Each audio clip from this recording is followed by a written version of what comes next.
म्हणता सगळे? कसे आहात? उत्तमच असाल आणि मजेत असाल.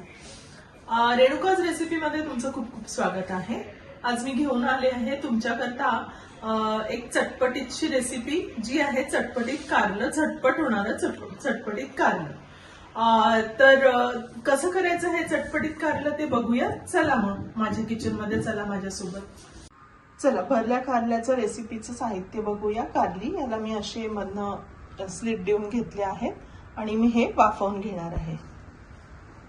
आणि हे बाकी बेसिक्स साहित्य आहे ज्याच्यामध्ये लसूण आहे, बेसन आहे, शेंगदाण्याचा कूट आहे, गुळ आहे आणि खोबरं आहे आणि चिंचेचा कोळ जो आपण वरण घालणार आहोत तो बस. आणि बेसिक जे मसाले आहेत ते. साहित्य बघून झालं आहे तुमचं आणि त्यानंतर आपण कारले पण वाफवायला लावले होते. आता कारले बघूया शिजले का. वाफ तर त्याची निघालेली आहे पूर्ण. बघूया कारले नरम झाले आहेत चांगले. तसं तर हे कारलं न वाफवता पण तुम्ही करू शकता, पण मग त्याला खूप जास्त तेल लागतं. जर तुम्हाला तेल टाकून छान मस्त चमचमीत करायचं असेल तर ते न शिजवता डायरेक्ट फोडणीला सुद्धा तुम्ही मसाला भरून लावू शकता.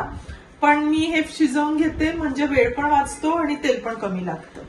तर आता ते शिजवून तयार आहे. आता आपण मसाला जरा याचा वाटून घेऊया आणि मग कारले भरून ते फोडणीला टाकूया. म्हणजे 1-2 मिनिटात आपली रेसिपी तयार होईल. ऍक्च्युली असं केल्याने वाफवून घेतल्याने ना वेळ पण वाचतो. म्हणजे आपला वरण भाताचा कुकर तयार होतपर्यंत हे वाफवले की एका साईडला मसाला तयार होतो, अर्धा तासात आपलं पूर्ण जेवण रेडी असतं. सो करून बघा अशा प्रकारे तुम्ही आणि आवडतं का ते सांगा मला.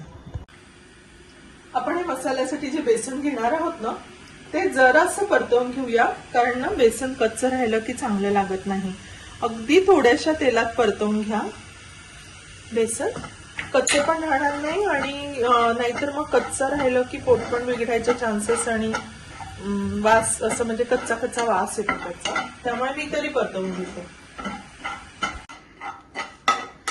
आता हे बेसन बघा छान खमंग असं परतवून तयार आहे, गोल्डन ब्राऊन झालेलं आहे.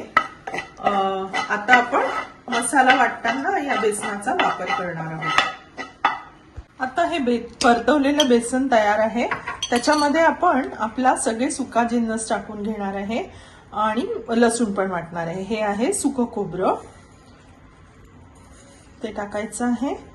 त्यानंतर टाकायचं आहे शेंगदाण्याचा कूट, नंतर लसूण तुमच्याकडे जसा आवडत असेल तसा टाका.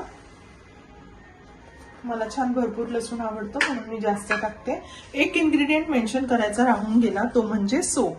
आमच्याकडे ना सोप आम्ही बऱ्याचशा वाटणातल्या भाज्यांमध्ये वापरतो.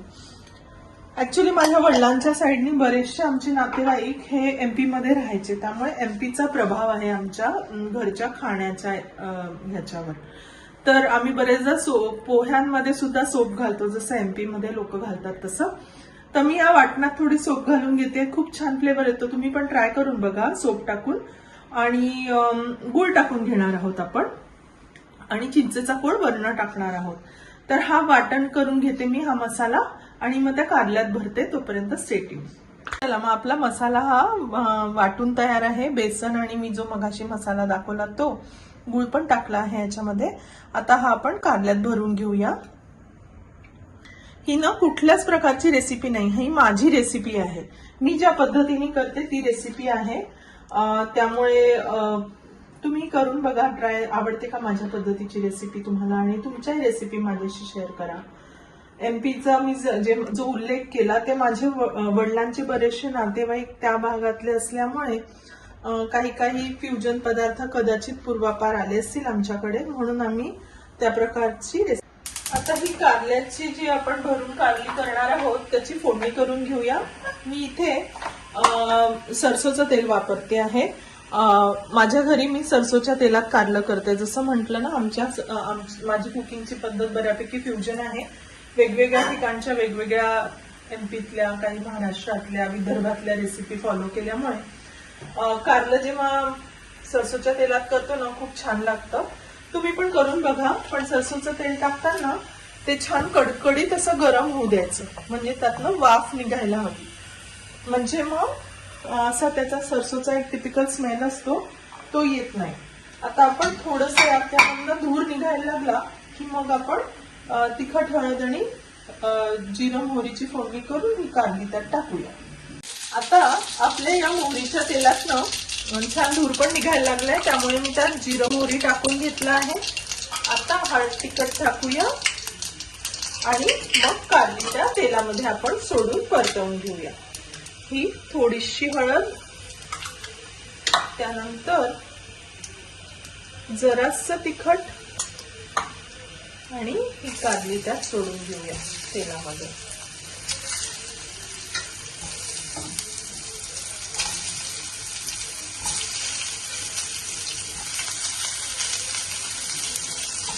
तेलामध्ये सोडून छान परतवून घेऊया.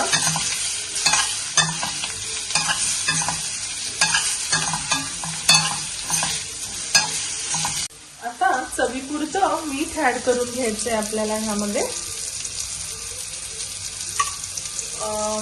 मगाशी आपण गूळ टाकलेला आहे वाटणामध्ये, जसं मी मगाशी तुम्हाला साहित्य दाखवलं आणि कृती दाखवली, त्यात आपण वाटणात गूळ टाकला.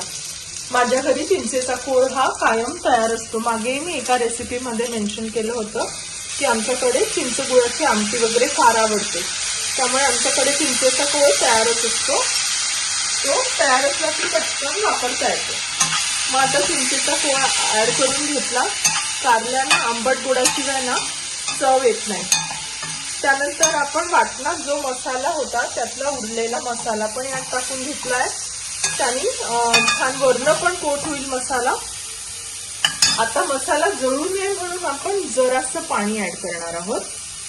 अगदी थोडंसंच पाणी ऍड करायचंय, फार नाही, म्हणजे आपला मसाला जळणार पण नाही आणि कारले छान त्या मसाल्यामध्ये मुरतील पण.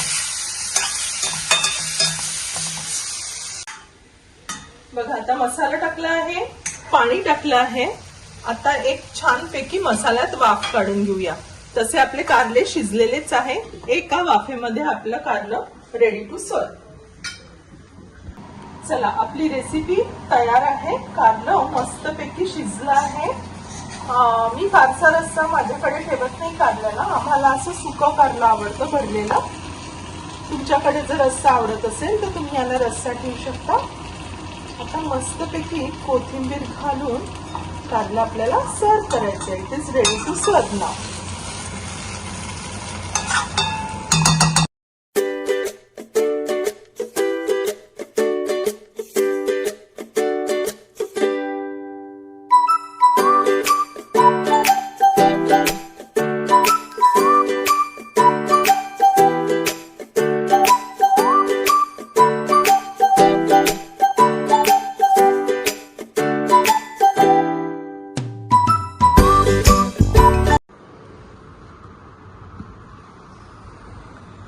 शेअर करा माझ्यासोबत कसं वाटलं तुम्हाला आजचं चटपटीत कारलं. अतिशय सोपी आणि पटकन होणारी रेसिपी आहे आणि कारलं कडू पण लागत नाही. यामध्ये मी कुठल्याही प्रकारे मिठाच्या पाण्यात बुडवून ठेवलं नाही किंवा मिठाच्या पाण्यात धुतलं सुद्धा नाही. पण चिंच गुळाच्या चवीमुळे ना त्याचा कडूपणा मारला जातो आणि बाकी पण आपण जे पण गोष्टी वापरल्या आहेत त्यामुळे त्याचा कडूपणा कमी व्हायला मदत होते. तुमच्या घरी सगळ्यांना आवडेल ही recipe. I am very sure. करून बघा. Give it a try and share with me तुमच्याकडे कसं वाटलं हे रेसिपी ते. Thank you so much for watching today's recipe. Bye for now. Stay tuned.